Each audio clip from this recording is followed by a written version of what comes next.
There's something uniquely haunting about the idea of being stranded on an island, cut off from the rest of humanity with nothing but the ocean stretching endlessly in every direction.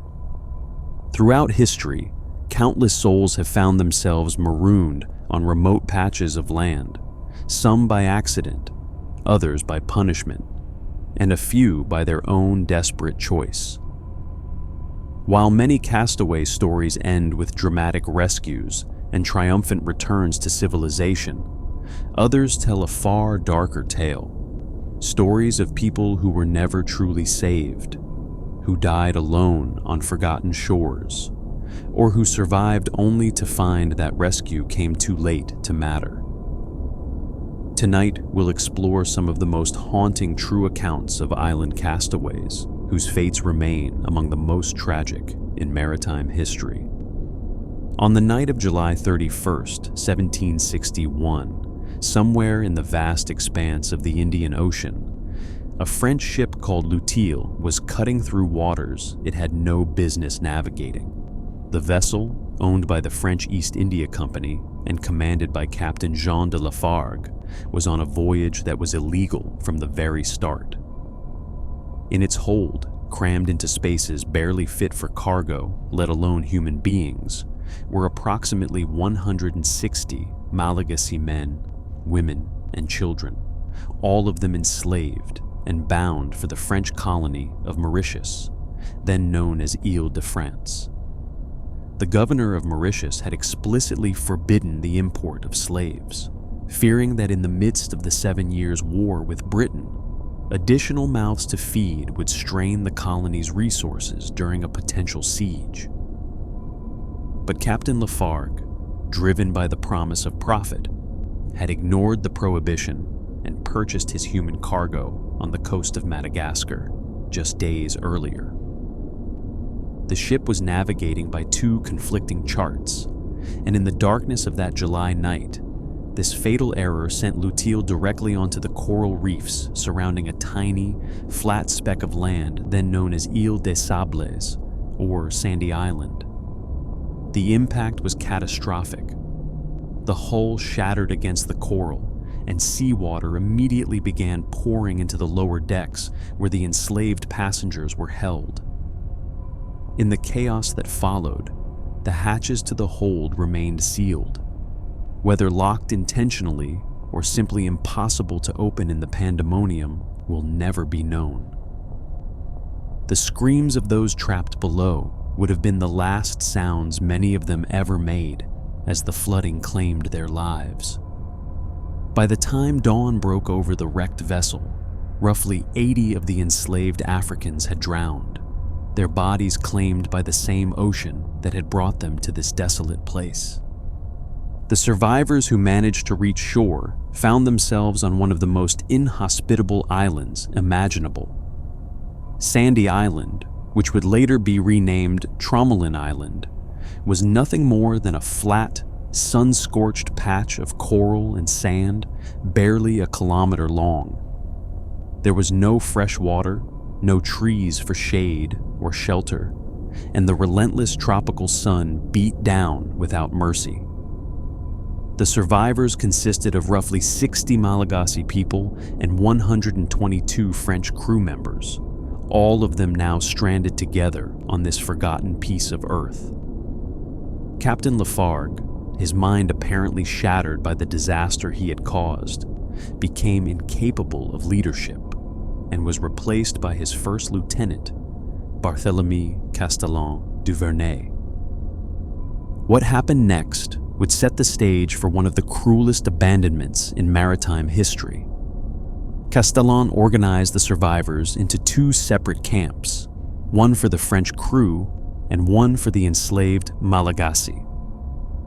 He established a forge from salvaged materials, dug a well that miraculously produced fresh water, and set about the enormous task of building a boat from the wreckage of l'Utile. For nearly 2 months, the survivors worked together to construct a small vessel they named Providence. The irony of that name would become apparent soon enough. When Providence was finally completed in late September 1761, it became immediately clear that the small craft could only accommodate the French crew. There was simply no room for the 60 Malagasy survivors who had worked alongside them. On September 27, 1761, the 122 French sailors and officers boarded Providence and set sail for Madagascar, leaving behind the 60 Malagasy men and women who had helped save their lives. Before departing, Castellan made a promise that he reportedly intended to keep, swearing that a rescue ship would be sent back for them as soon as possible. The enslaved survivors watched from the shore as their only hope of escape disappeared over the horizon. They had been abandoned on an island with no shelter, limited supplies, and nothing but a promise from the same people who had enslaved them in the first place. Providence reached Madagascar after just 4 days at sea, and the crew was eventually transferred back to Mauritius. Captain Lafargue died during the transit from tropical diseases, and Castellan was left to face the fury of the colonial governor for his role in the illegal slave trading operation. When Castellan requested that a ship be sent to rescue the stranded slaves, the governor refused. The colonial bureaucracy had more pressing concerns than the fate of illegally trafficked people abandoned on a remote island. News of the tragedy did reach Paris and caused a brief stir among intellectual circles, but the 7 Years' War was raging. The French East India Company was nearing bankruptcy, and the plight of 60 African captives was quickly forgotten by those who had the power to help them. For the Malagasy survivors on Tromelin Island, there was no choice but to adapt or die. With remarkable ingenuity, born of desperation, they transformed their tiny prison into something approaching a sustainable home. Using coral blocks and a natural cement they created from coral powder mixed with water and dried in the sun, they built sturdy structures to shelter themselves from the cyclones that periodically ravaged the island. They established a communal oven for cooking, and according to legend, kept a fire burning continuously for 15 years, though archaeological evidence suggests they more likely used flint to rekindle flames as needed. They survived on a diet of seabirds, their eggs, fish, sea turtles, and whatever shellfish they could gather from the surrounding reefs. Despite their resilience, the years took a terrible toll. Within the first few years, their numbers had dwindled to just 15 survivors. Disease, accidents, and the sheer harshness of existence on the barren island claimed life after life. Several desperate attempts were made to escape. Groups built makeshift rafts in hopes of reaching Madagascar, some 450 kilometers away. But without proper sails or navigation, these attempts were doomed to failure. The would-be escapees simply vanished into the endless blue, their fates unknown. In 1773, 12 years after the abandonment, a passing ship finally spotted signs of life on the island and reported the existence of survivors to authorities in Mauritius. A rescue attempt was made, but the treacherous reefs that had doomed Luteal now protected the castaways from salvation. The ship could not approach closely enough to reach them. A second attempt in 1774 also failed due to rough seas and dangerous conditions. During this attempt, a French sailor managed to swim to shore but could not return to his ship, which was forced to abandon him. This unnamed sailor lived among the survivors for some time before convincing 6 of them, 3 men and 3 women, to join him on a raft he constructed, featuring a sail woven from bird feathers. They set out for Madagascar and were never seen again. The remaining survivors continued to wait, their hope surely fading with each passing season. Finally, on November 29th, 1776, 15 years, 2 months, and 2 days after they had been abandoned, a ship called La Dauphine, commanded by Captain Jacques-Marie Boudin de Tromelin, managed to navigate the treacherous reefs and reach the island. What the rescue party found shocked them. Only 8 survivors remained, 7 women and an 8-month-old infant boy. The child had been born on the island, his existence a testament to the resilience of these forgotten people. The survivors were thin, weathered by years of exposure, and dressed in garments they had fashioned from woven bird feathers. Of the original 60 people abandoned on the island, only these 8 had endured.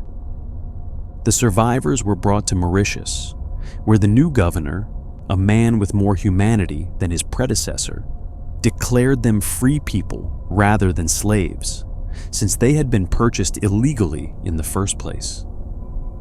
He adopted the small family unit consisting of a grandmother, her daughter, and the infant, giving the baby the name Jacques Moise, Moses in French, in honor of the child who had been saved from the waters. The woman believed to be the child's mother was renamed Eve, and the grandmother was called Dauphine after the ship that saved them. These survivors, finally free after 15 years of abandonment, reportedly refused to return to Madagascar, perhaps fearing they would simply be enslaved again. The tale of the Tromelin Island castaways would go on to influence the intellectual discourse on slavery in France. The philosopher Condorcet included the story in his treatise advocating for the abolition of slavery, calling the abandonment a crime of lèse humanité, a crime against humanity itself. The French Revolution would briefly abolish slavery in 1794, partly inspired by accounts like this one, though Napoleon would reinstate it in 1802, and it would not be permanently abolished in French territories until 1848.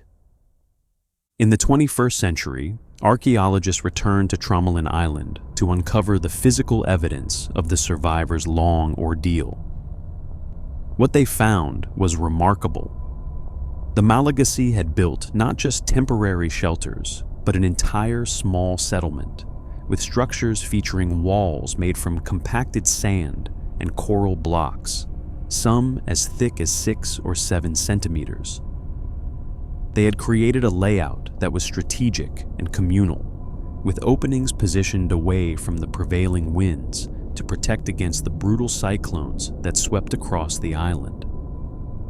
They had established a shared cooking area with a communal oven, suggesting that despite the hardships, they maintained social bonds and cooperation rather than descending into competition and conflict.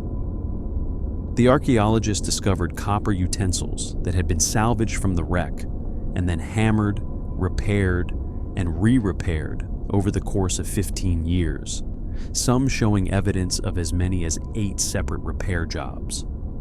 The castaways had to cut pieces of copper from other objects to create patches, drill holes through both the patches and the original vessels, and then use small rolled pieces of copper as rivets, hammering them into place with whatever tools they could fashion. This level of craftsmanship, sustained over 15 years on a barren island with no metalworking facilities, speaks to an extraordinary level of determination and ingenuity.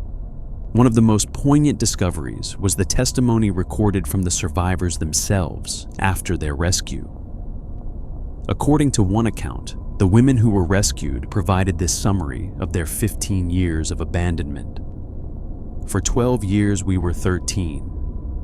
Then the white sailor arrived, and we were 14. 7 months after the arrival of the white sailor, we were 15. 5 more months passed, and 3 men and 3 women left on a raft with the white sailor. We never saw them again. That was 15 weeks ago when you arrived. There were only 8 of us left. This simple accounting, delivered across a language barrier that could barely be bridged, captures the essence of their ordeal. The slow attrition of their numbers. The desperate escape attempt that claimed 6 more lives, and the final 8 who somehow held on long enough to be saved. Today, Tromelin Island remains French territory, home to a weather station, but otherwise uninhabited. The original site of the Castaway settlement is partially covered by the modern meteorological facilities, but enough has been excavated to tell the story of people who were determined to live despite being forgotten by the world. Their graves have never been found, and we will likely never know the names of those who died there, far from their homes in Madagascar, abandoned by the very people who had stolen them from their families in the first place. On the opposite side of the world, off the coast of Southern California, another island would become the setting for an equally haunting tale of abandonment and survival. San Nicolas Island, the most remote of the Channel Islands, sits roughly 60 miles from the mainland, a windswept outcropping of rock and scrub that had been home to the Nicoleno people for thousands of years. By the early 19th century, however, the Nicoleno population had been devastated by contact with outsiders. In 1811, Russian and Aleut hunters arrived on the island seeking sea otter pelts, and what followed was a massacre. The hunters slaughtered the Nicoleno men who tried to resist them, leaving the survivors traumatized and their population decimated. By 1835, fewer than 20 Nicoleno remained on San Nicolas Island. Franciscan missionaries from the mainland, learning of their plight, organized a rescue mission to bring the remaining islanders to the California mainland. A schooner called Piores Nada, a name that ironically translates to better than nothing, arrived at the island to evacuate the survivors. The evacuation appeared to go smoothly at first, with all the remaining Nicoleno boarding the ship. But as the vessel prepared to depart, one woman realized with horror that her child was not aboard. Whether the child had been left behind accidentally or had wandered off at the last moment is unclear, but the woman made a decision that would define the rest of her life. She jumped from the ship and swam back to shore to find her baby. The captain of Piores Nada, facing deteriorating weather conditions and rough seas, made the decision to leave without her, reportedly promising to return once conditions improved. That promise was never kept. Within months, Piores Nada sank off the coast near San Francisco, and with it went any organized effort to retrieve the abandoned woman. She was left alone on San Nicolas Island, with only her child for company. The child did not survive long. Some accounts suggest wild dogs killed the infant. Others simply note that the child disappeared without explanation. Either way, the woman found herself utterly alone on a windswept island, the last of her people, with nothing but the wind and the waves for company. For the next 18 years, she survived through remarkable resourcefulness and determination. She built herself a shelter from whale bones and brush, creating a dwelling that protected her from the wind and rain.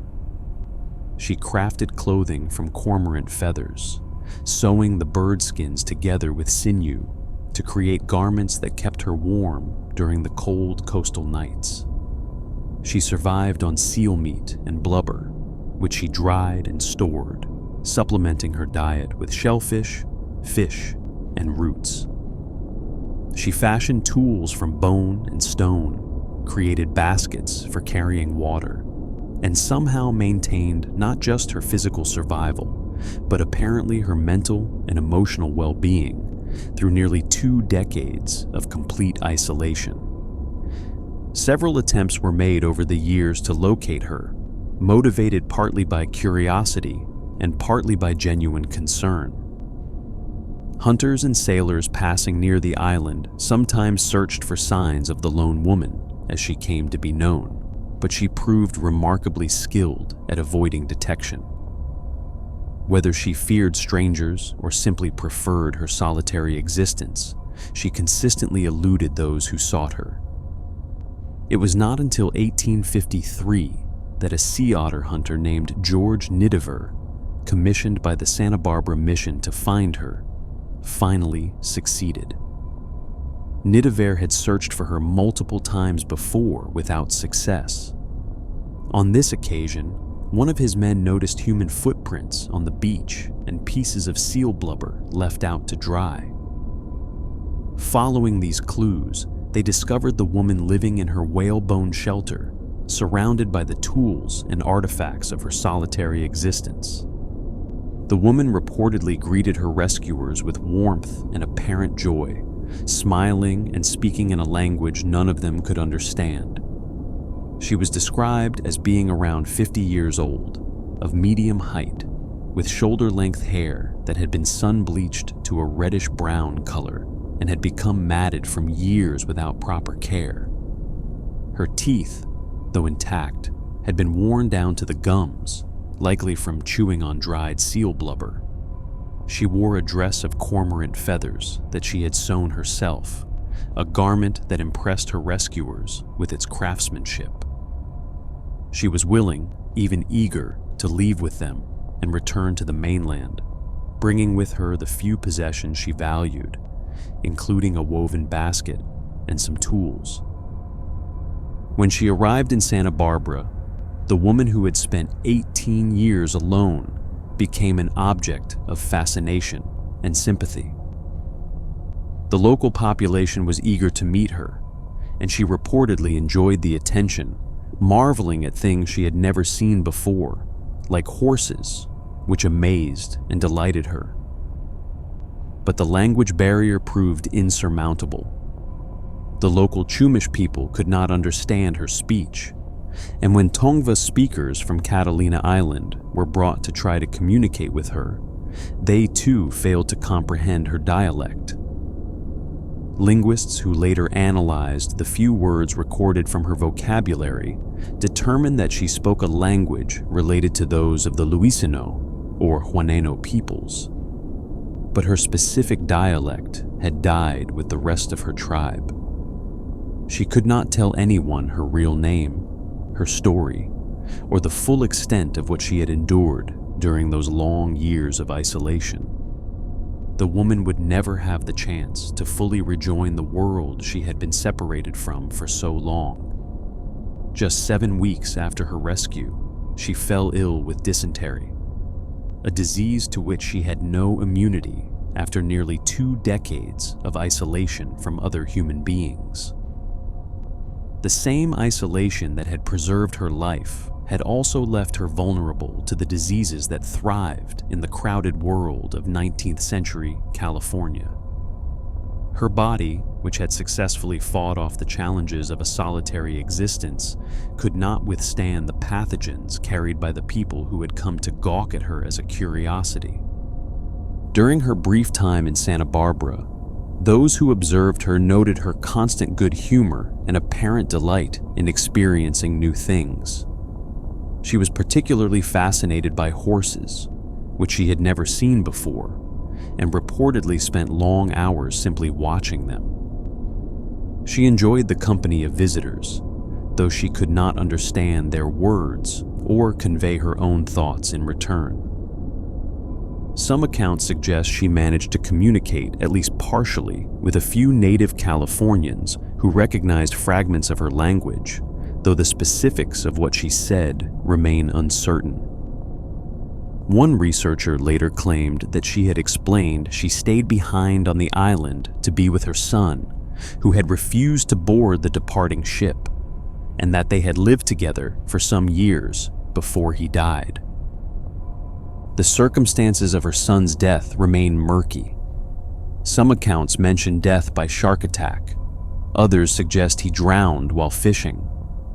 Still others imply that he simply disappeared at some point during her long isolation, another loss in a life marked by them. Whatever the truth, she spent most of her 18 years on Nicolas Island entirely alone, the last speaker of a language that had been passed down through countless generations, the final repository of traditions and knowledge that died with her. Shortly before her death, she was baptized and given the name Juana Maria, a Spanish Catholic name that bore no connection to who she had actually been. The missionaries who performed the baptism believed they were saving her soul, though one wonders what she herself thought of the ceremony, conducted in words she could not understand, conferring an identity she had not chosen. She was buried at the Santa Barbara Mission, her grave eventually lost and forgotten during subsequent construction and renovation of the grounds, just as she herself had been forgotten for 18 years on that windswept island. In the 20th century, various expeditions returned to San Nicolas Island to search for traces of the lone woman's existence. Archaeologists found the remains of whalebone shelters, stone tools, and other artifacts consistent with the accounts of her survival. In 2012, researchers discovered a cache of items believed to have belonged to her, including various tools and implements that showed evidence of long use and careful maintenance. Most remarkably, in the same period, a cave was identified that matched the descriptions of her dwelling place, though it had been filled with sand over the intervening century and a half. Her story would later inspire the Newbery Award-winning novel Island of the Blue Dolphins by Scott Odell, published in 1960. The book, which tells the fictionalized tale of a young girl named Karana who survives alone on an island off the California coast, introduced generations of young readers to the lone woman's story, albeit in heavily romanticized form. The real Juana Maria was no teenage girl coming of age, but a grown woman who endured nearly 2 decades of complete solitude, who watched her child die, who buried her entire people in her memory, and who finally rejoined the human world, only to be killed by it within weeks. Her true story, stripped of romantic embellishment, is in many ways more remarkable and more tragic than any fiction could capture. But Juana Maria's story, for all its loneliness, at least ended with some measure of human connection. The same cannot be said for Leendert Hassenbosch, a Dutch soldier whose fate on a barren Atlantic island remains one of the most harrowing castaway tales ever recorded. Hassenbosch was born around 1695 in The Hague and spent his adult life in service to the Dutch East India Company, one of the most powerful commercial enterprises of its era. He served in various capacities across the company's vast trading network, including postings in Batavia, modern-day Jakarta, and Kochi in India. By 1725, he had risen to the rank of bookkeeper, a position of modest responsibility aboard company vessels. It was in 1725 that Hassenbosch's life took its catastrophic turn. While serving aboard a Dutch East India Company ship, he was accused and convicted of sodomy, an offense that carried severe punishment in the 18th century. The sentence handed down was neither quick nor merciful. Rather than being executed outright, Hassenbosch was condemned to marooning, to be abandoned on a remote island with minimal provisions and left to fate. On May 5th, 1725, the ship carrying him arrived at Ascension Island, a barren volcanic rock in the South Atlantic, roughly halfway between South America and Africa. There, in one of the most isolated and inhospitable places on Earth, Leendert Hassenbosch was put ashore with a cask of water, some basic supplies, a tent, and the knowledge that he had been left to die. Ascension Island was and remains a brutal environment. The volcanic landscape is dominated by barren lava fields, steep cliffs, and cinder cones. Vegetation is sparse, limited primarily to drought-resistant scrub and some grasses in the higher elevations. The climate is hot and dry, with unpredictable rainfall that might not come for weeks or months at a time. Fresh water was the island's scarcest resource, and while 2 springs did exist, they were located in the island's interior, difficult to find without prior knowledge. The seas around Ascension teemed with sea turtles that came to nest on its beaches, and seabirds were plentiful. But these resources required skill and luck to harvest effectively. What makes Hassanbash's story so extraordinarily vivid is that he kept a diary throughout his ordeal, a document that was later recovered and published, giving us an intimate window into the horror of his final months. In those early entries, there is still hope.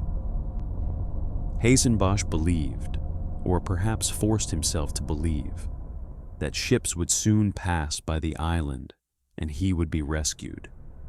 He rationed his water carefully, tried to catch rainwater when clouds appeared, and attempted to hunt the seabirds and turtles that were his only potential food sources.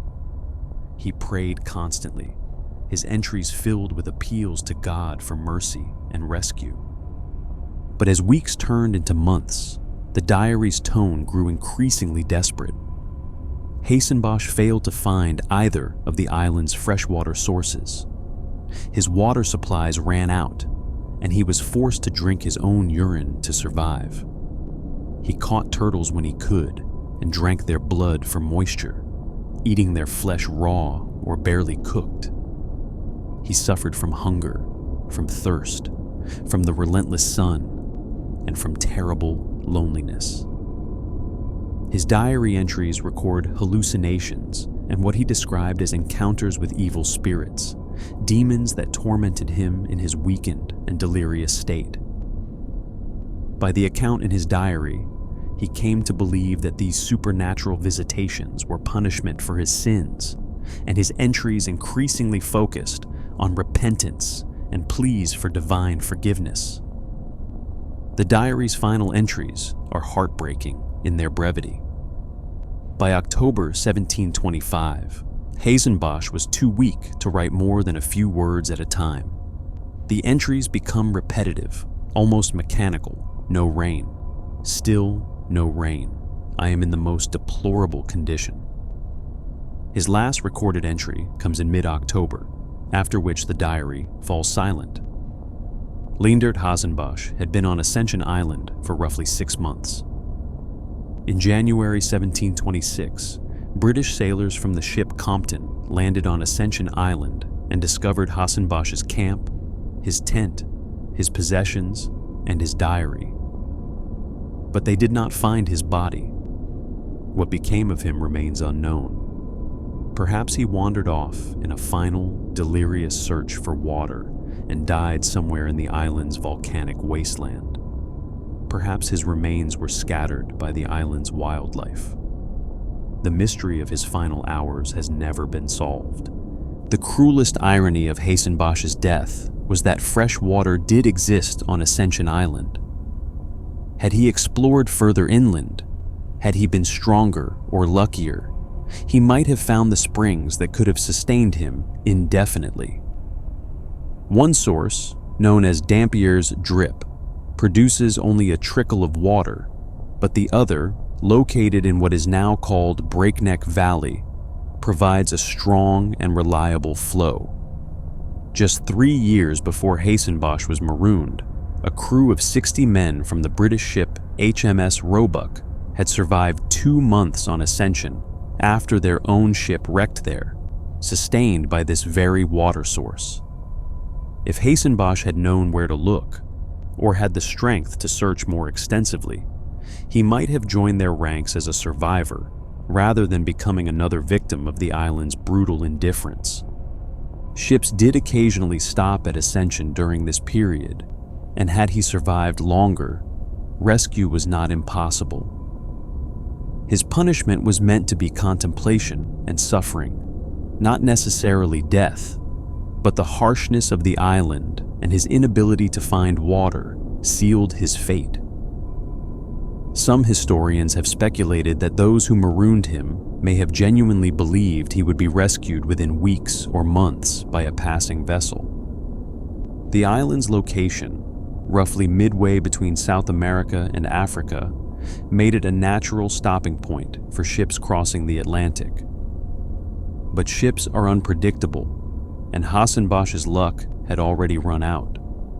His diary was brought back to England and published in 1726 under the title Sodomy Punished, a sensational name designed to draw readers eager for tales of divine retribution against sinners. Later editions would add increasingly lurid and entirely fictional details, including claims that his skeleton was found alongside the diary, embracing a corpse that suggested a final act of desperation or despair.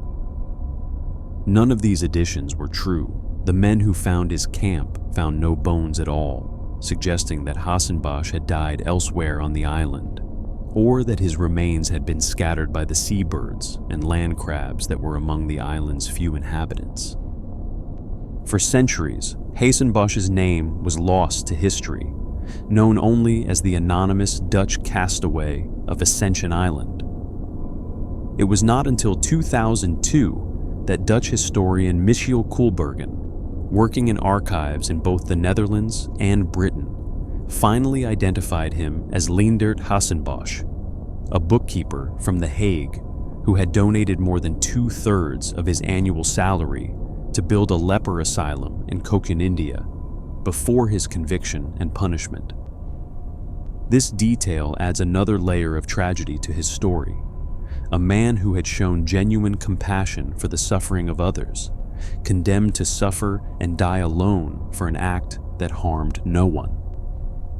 Today, Ascension Island is a British overseas territory, home to a military installation, a satellite tracking station, and a small civilian population.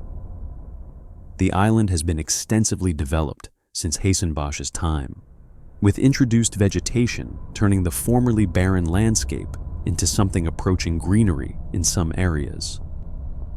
But the volcanic rocks and harsh conditions remain, and visitors can still imagine what it must have been like for a man to die slowly of thirst on this isolated outcrop, watching the horizon for ships that never came.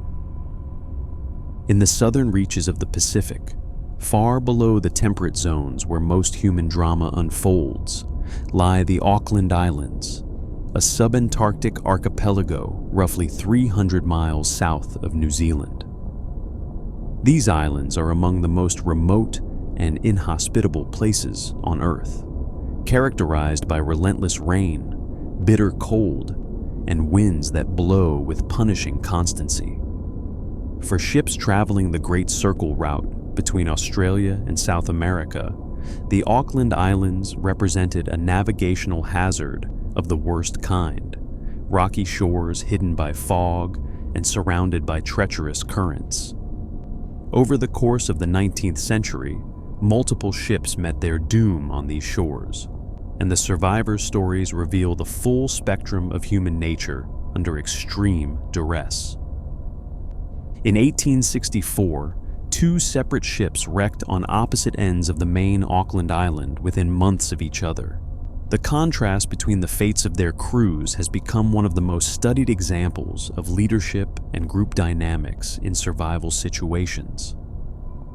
The first ship to wreck was the Grafton, a small schooner that struck rocks on January 3, 1864, in the island's southern harbor. All 5 crew members survived the initial wreck and managed to reach shore, where they found themselves in a cold, wet hell of dense forest, driving rain, and temperatures that rarely rose above freezing. Their prospects looked grim, but the Grafton's crew possessed something invaluable: good leadership and a shared commitment to collective survival. Captain Thomas Musgrave and his first mate, Francois Edouard Reynal, immediately took charge of the situation, organizing the crew into a disciplined unit focused on long-term survival rather than short-term comfort. They salvaged everything useful from the wreck, including tools, a rifle, ammunition, navigation equipment, and the ship's small dinghy. They built a sturdy cabin from salvaged timber and local materials, complete with a stone fireplace that provided warmth through the brutal subantarctic winter.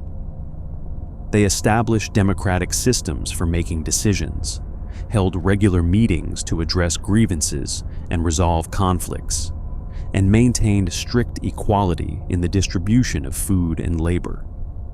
When scurvy threatened, Raynal used his knowledge of chemistry to brew a rudimentary beer from local plants that provided enough vitamin C to keep the disease at bay.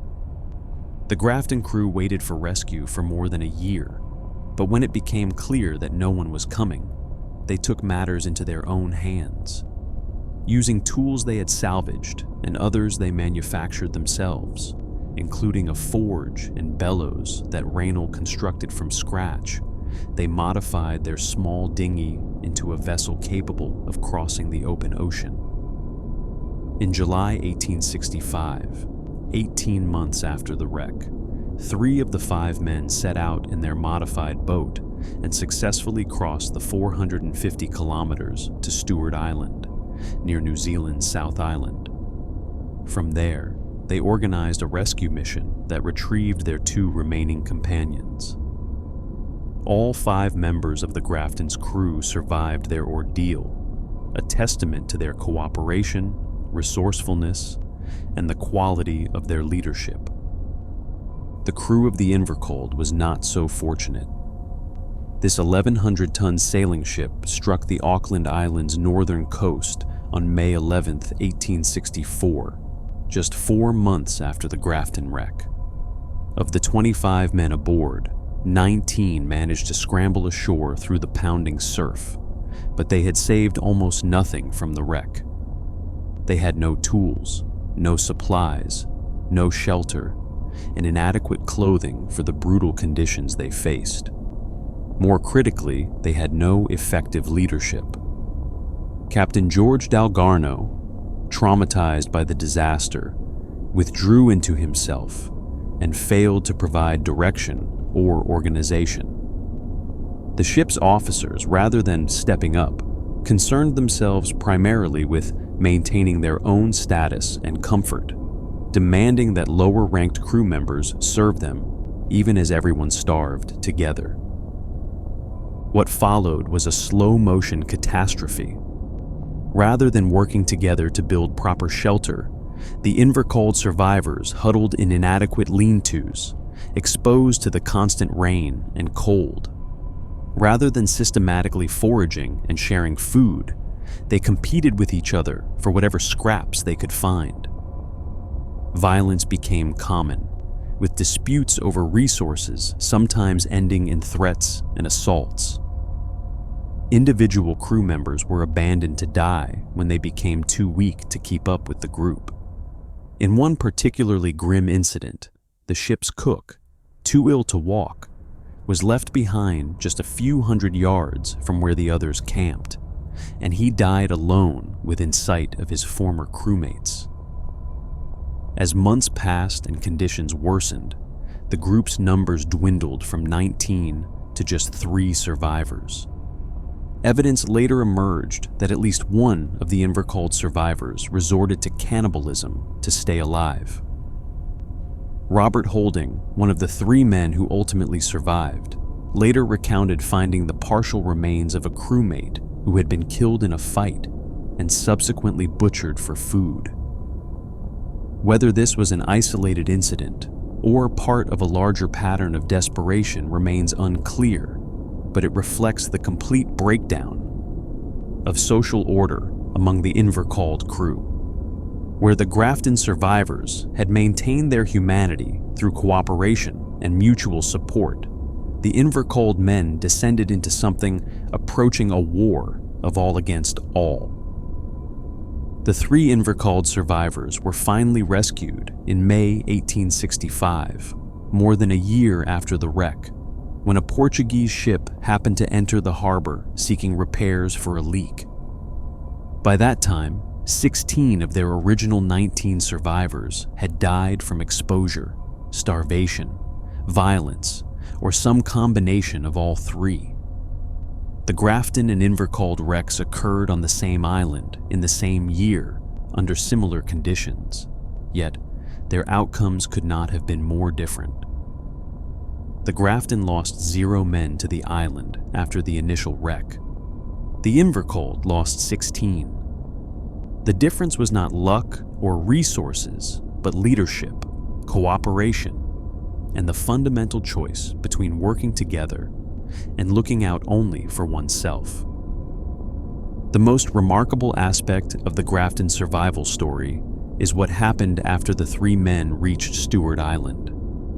Captain Musgrave, exhausted from his ordeal and having not seen his own family for nearly 2 years, could have simply gone home. Instead, he immediately began organizing a rescue mission for the 2 companions he had left behind on Auckland Island. With characteristic determination, he secured funding from the New Zealand government and boarded a government steamer called Victoria to return to the subantarctic wilderness. This ship not only rescued his own remaining crewmates, but also searched for any other survivors who might be stranded on the Auckland Islands. During this search, the rescue party came upon evidence of the Invercold tragedy. Near an abandoned whaling station, they found the decomposed body of a man lying beside the ruins of a building. The body was later identified as James Mahoney, the second mate of the Invercold, who had apparently survived the initial dying off, but then perished alone, perhaps waiting for a rescue that never came for him. A roofing slate found near his body bore scratched writing that was mostly illegible, perhaps a final message, or simply the ravings of a dying man. The slate's message, whatever it contained, was lost to deterioration before it could be fully deciphered. The contrast between the 2 crews' experiences became a subject of considerable study in the years that followed, and continues to be analyzed by leadership experts and survival instructors today. The Grafton crew's success can be attributed to several key factors. They established democratic decision-making early, giving every man a voice and a stake in collective outcomes. They maintained strict equality in food distribution and work assignment, preventing resentment from building. They resolved conflicts quickly and directly, never allowing grievances to fester, and they remained focused on long-term survival rather than short-term comfort, investing time and energy in building proper shelter and planning their eventual escape, rather than simply hoping for rescue. The Invercold crew, by contrast, never established any coherent leadership structure. The ship's officers continued to demand deference and service from lower-ranked crew members, even as everyone starved together, creating resentment and division at a time when unity was essential. Food was not shared equitably, with stronger men taking more than their share, and weaker members going hungry. Conflicts went unresolved, leading to violence and further breakdown of social bonds. And most critically, the group never developed a long-term plan, instead simply waiting passively for rescue that might never come, their hopes pinned on luck rather than action. Robert Holding, the most junior surviving member of the Invercold, would later write a memoir of his experiences that portrayed Captain Dalgarno and the officers in a deeply unflattering light. While some historians have questioned whether Holding's account, written decades after the events, might have been colored by hindsight and resentment, the basic facts are not in dispute. 19 men survived the initial wreck, and only 3 lived to be rescued. Something went terribly wrong aboard that frozen, storm-swept beach, and the breakdown of leadership and cooperation seems the most likely explanation. The harshest and most remote environments on Earth, have a way of stripping away the veneer of civilization and revealing what lies beneath. Nowhere is this more evident than in the frozen reaches of the Arctic, where a 1921 expedition to Wrangel Island would become one of the most controversial and tragic episodes in polar exploration history.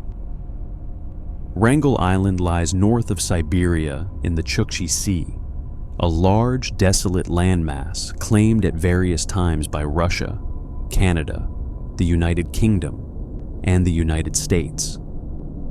In 1921, the famous Canadian Arctic explorer Viljormur Stephenson conceived a plan to establish a permanent settlement on Wrangel, believing that continuous occupation would secure the island for either Canada or Britain.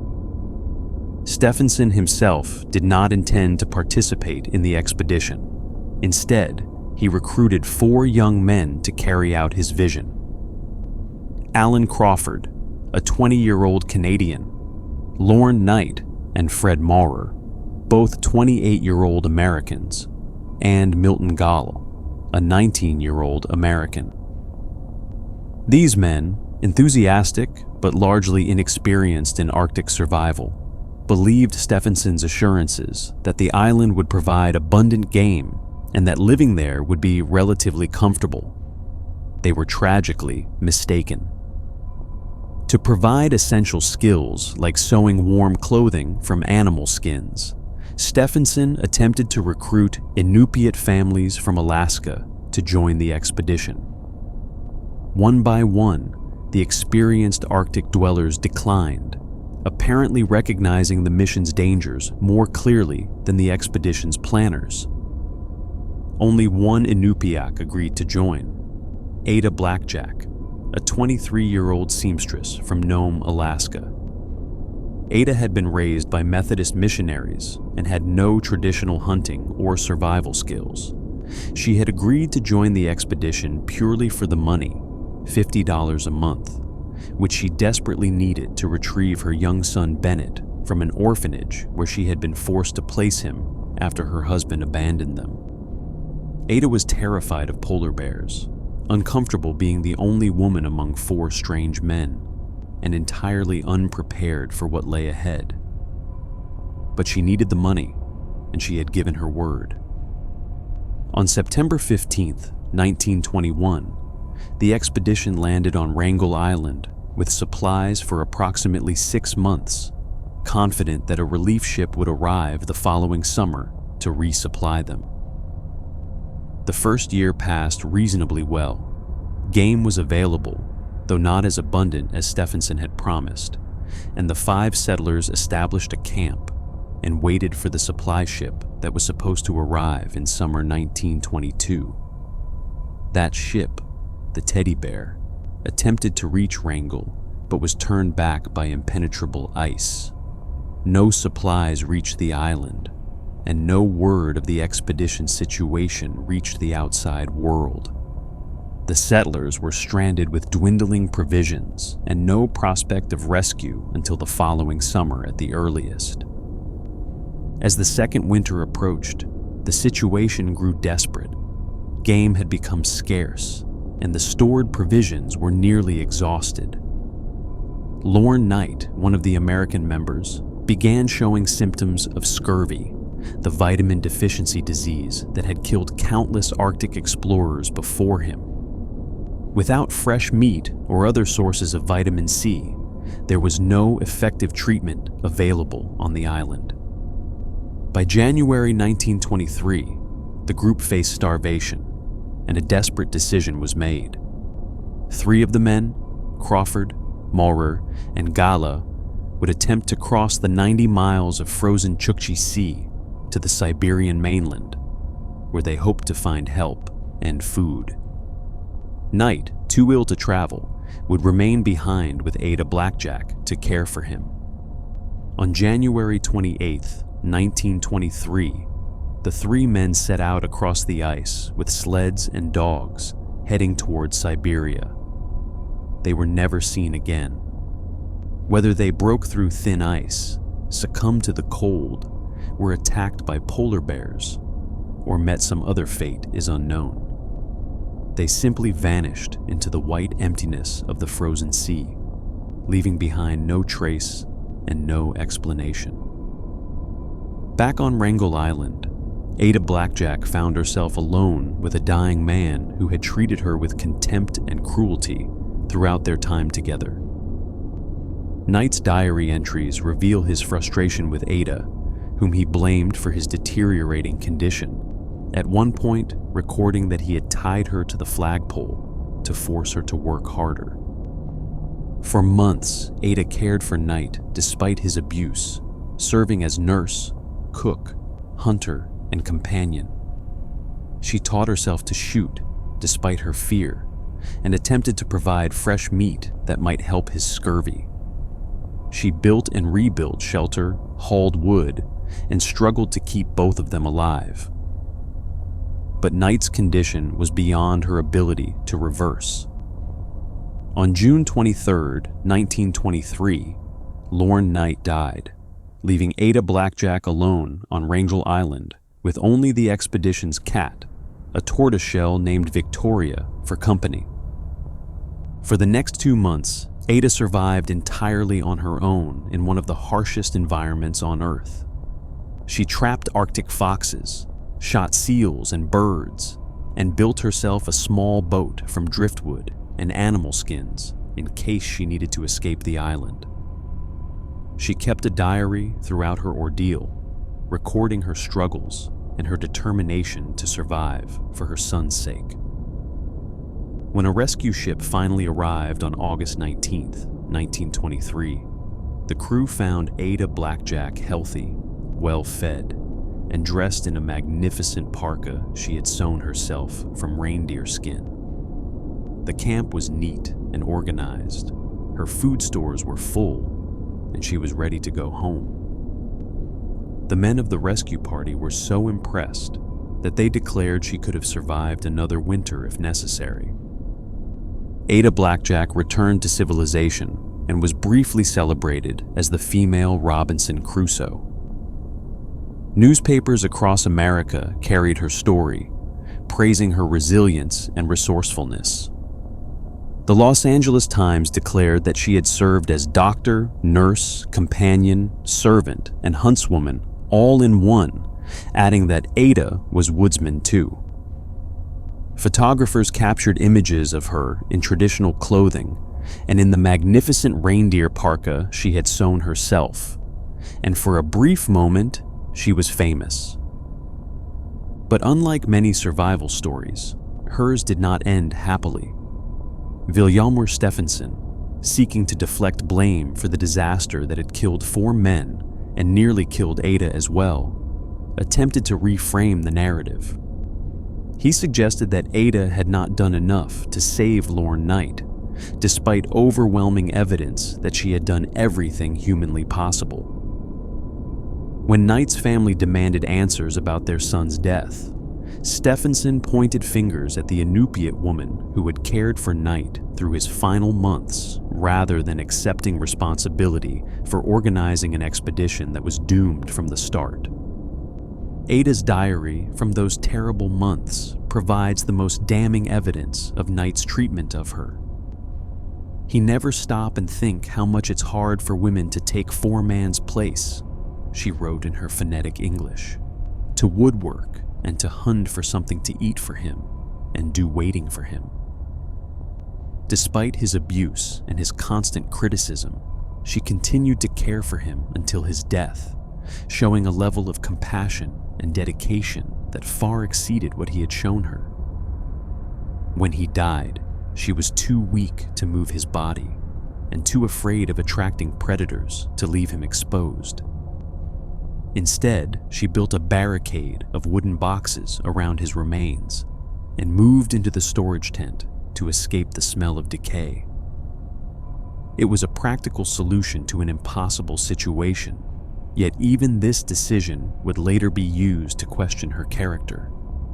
She received little compensation for her ordeal. Stephenson had promised expedition members $50 a month, and Ada was eventually paid her salary. but she received nothing additional for the extra year she spent on the island, or for the extraordinary circumstances of her survival. The books written about the expedition earned money for their authors, but not for Ada. She spent the rest of her life in relative obscurity and poverty, living in various parts of Alaska and eventually settling in Palmer, where she spent her final years in a state-run retirement facility. She did, however, achieve her original goal. With the money she earned, she reclaimed her son Bennett from the orphanage and took him to Seattle for treatment of his tuberculosis.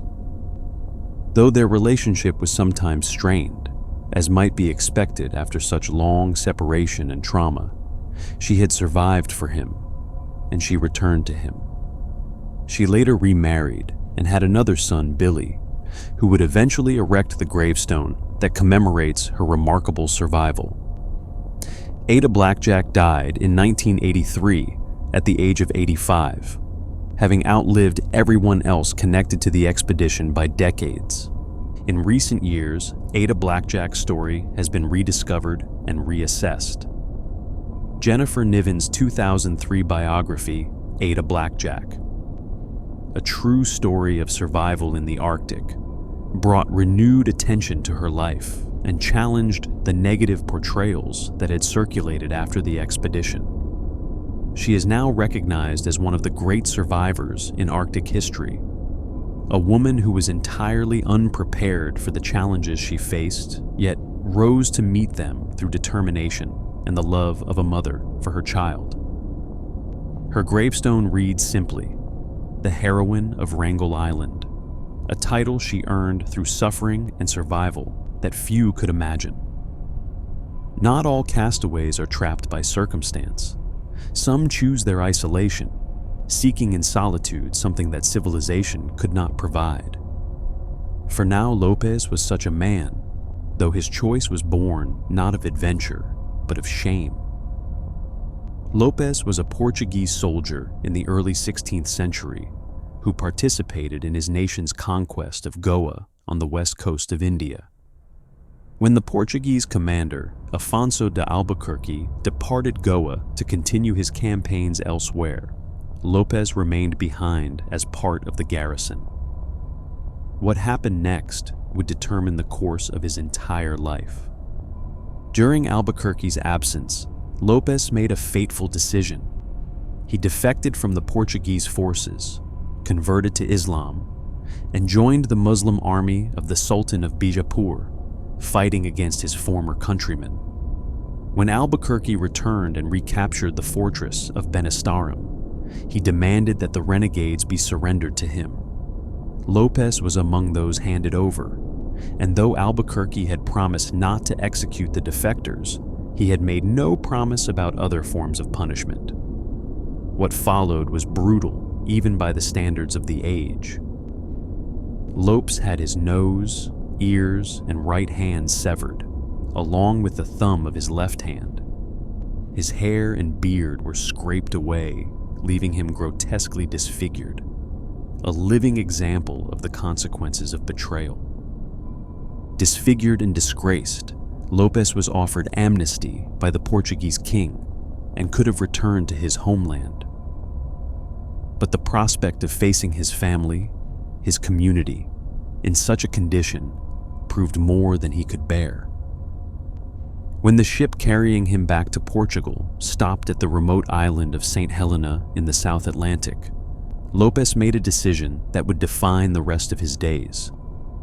He slipped away from the ship and hid in the island's dense interior forests, refusing all attempts to coax him back. When the ship departed, Lopes remained behind, alone on one of the most isolated islands on Earth. For the next 30 years, Fernão Lopes lived on St. Helena in almost complete solitude. In those early years, he hid whenever ships arrived, watching from the forests as sailors came ashore for water and supplies. The sailors, learning of his presence through signs of habitation, would leave gifts of food, clothing, and other necessities, along with notes assuring him that no harm would come to him if he revealed himself. Gradually, over years, Lopez began to emerge from hiding. He accepted the gifts, began to interact briefly with passing sailors, and eventually became something of a legend among Portuguese mariners. One of the most touching aspects of Lopez's long exile was his relationship with a rooster. When a ship's cock fell overboard and made its way to shore, Lopez rescued and befriended the bird. According to contemporary accounts, the rooster became his constant companion, following him wherever he went, coming when called, and roosting with him in his cave dwelling at night. In a life of profound loneliness, this small connection to another living creature must have provided some measure of comfort. As years passed, Lopez's fame grew.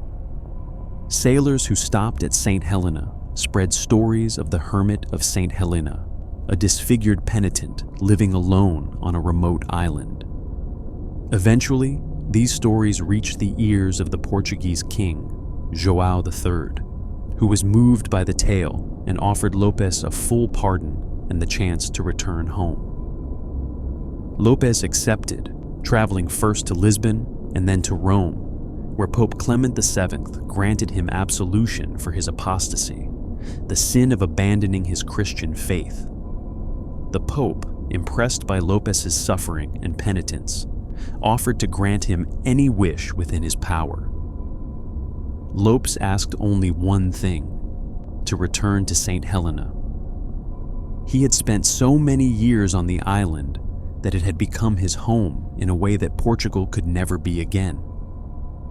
The Pope granted his request, and Lopez was transported back to his island solitude, this time bringing with him animals that would help him survive more comfortably: pigs, chickens, and goats. These animals thrived in the island's mild climate, and their descendants would still be found on St. Helena centuries later.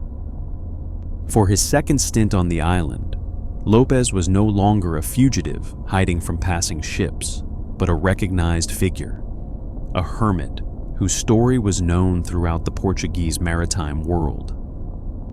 Ships that stopped at St. Helena would seek him out, leaving provisions and receiving his blessing in return. He became something of a saint in the eyes of many sailors, his suffering and his solitary penance seen as evidence of genuine holiness. Though he had converted to Islam during his time in India and had been punished for this apostasy, his years of exile seemed to have restored him to grace in the eyes of both the church and the common people. Lopez spent the remainder of his life on St. Helena, eventually dying around 1545, having lived on the island for approximately 30 years in total. Unlike many castaways, he was never truly lost or forgotten. Ships knew where to find him, and he welcomed visitors when they came. But he never chose to leave his island refuge again, never returned permanently to the society that had first disfigured him and then forgiven him. In a sense, he was never fully rescued because he never wanted to be. The isolation that had been his punishment became his chosen way of life, a permanent retreat from a world that had caused him so much pain. His story is one of the strangest in the history of castaways, a man who chose isolation over the pity of his countrymen, who found in exile a peace that the world could not provide. Unlike Juana Maria, who apparently welcomed her rescue and delighted in experiencing human society again, Lopez actively resisted returning to civilization. Unlike the slaves on Tromelin Island, who desperately sought escape from their imprisonment, Lopez fled civilization for the freedom of solitude. His castaway experience was fundamentally different because it was ultimately voluntary, and this changes how we understand his story. Long before Napoleon arrived to spend his final years on St. Helena, banished there after his defeat at Waterloo, Fernão Lopez had established the island's association with exile and solitary reflection. Napoleon would later complain bitterly about his imprisonment on St. Helena, calling it the worst place in the world. But Lopez, who had lived there centuries earlier with far fewer comforts, had found something like peace. Perhaps the difference was that Lopez had chosen his exile, while Napoleon had it forced upon him. Or perhaps Lopez, having lost so much already, had nothing left to mourn, while Napoleon still remembered the heights from which he had fallen. The cave where Lopez reportedly lived can still be visited today, though centuries of weather and human development have altered the landscape considerably. St. Helena remains one of the most remote inhabited islands in the world, accessible only by sea or by a controversial airport built on an artificial plateau that proved too dangerous for regular commercial flights. Those who do visit can walk the same paths that Lopez walked, look out at the same ocean he watched for decades, and contemplate what it means to find oneself so thoroughly cut off from the rest of humanity. These stories remind us that the line between rescue and abandonment, between survival and death, is often thinner than we might imagine. The Malagasy slaves on Tromelin Island survived for 15 years through determination and community, yet most of them still died before rescue came. Juana Maria survived 18 years of solitude, only to die within weeks of rejoining human society, her body unable to cope with the diseases that civilization carried. Leendert Hazenbosch died alone on a barren rock, his diary his only companion in those final terrible months, fresh water just miles away but forever beyond his reach. The crews of the Grafton and Invercold faced the same conditions on the same island, yet their fates could not have been more different, separated not by luck but by leadership and the fundamental choice between cooperation and selfishness. Ada Blackjack survived against all odds, learning skills she had never possessed, caring for a man who mistreated her, and emerging from her ordeal only to be blamed and forgotten by the very people who had sent her into danger. For now, Lopez found in his exile a peace that civilization could not provide, living out his days in chosen solitude, a reminder that rescue means different things to different people. Throughout history, thousands of people have been cast away on islands, stranded by shipwrecks, abandoned by companions, or condemned by authorities to isolation and probable death. Some were rescued after days or weeks. Others spent years waiting for salvation that may or may not have arrived. Many died without ever being found, their bones scattered by time and tide, their stories lost to history. For every castaway tale we know, there are surely hundreds more that were never recorded, lives that ended alone on forgotten shores with no one to tell their story. What unites all these stories is the fundamental human struggle against the vast indifference of nature, the desperate need to survive, to be found, to matter. The ocean does not care about our hopes or fears, and islands, no matter how beautiful they may appear from a distance, can become prisons as inescapable as any dungeon built by human hands. The castaways we have discussed tonight were ordinary people thrust into extraordinary circumstances, and their responses to those circumstances reveal the full range of human nature: courage and cowardice, selflessness and greed, hope that endured against all reason, and despair that consumed even the strong. Perhaps the most haunting aspect of these stories is not the suffering itself, but the forgetting that came after. The Malagasy slaves on Tromelin were abandoned and then bureaucratically ignored for 15 years. Juana Maria was left behind and then simply forgotten, her existence eventually fading from memory until she became more legend than real person. Leendert Hazenbosch was marooned as punishment, and then allowed to slip from the historical record, his identity unknown for centuries. Even Ada Blackjack, who survived in the modern era when records were more thorough, was largely forgotten for decades, her remarkable story overshadowed by the fame of the expedition's organizer and the deaths of her male companions. These were people who mattered, whose lives had meaning, who loved and were loved, who dreamed of futures that would never come. Their stories deserve to be remembered, not just as cautionary tales or adventure narratives, but as testaments to the resilience of the human spirit and the terrible cost of being forgotten. If you found these stories as compelling as I did, please take a moment to like this video and subscribe to the channel for more tales of unexplained mysteries and historical enigmas. Your support helps us continue bringing these forgotten stories to light, ensuring that the people we discuss tonight are remembered for generations to come. Thank you for listening, and until next time, sleep well.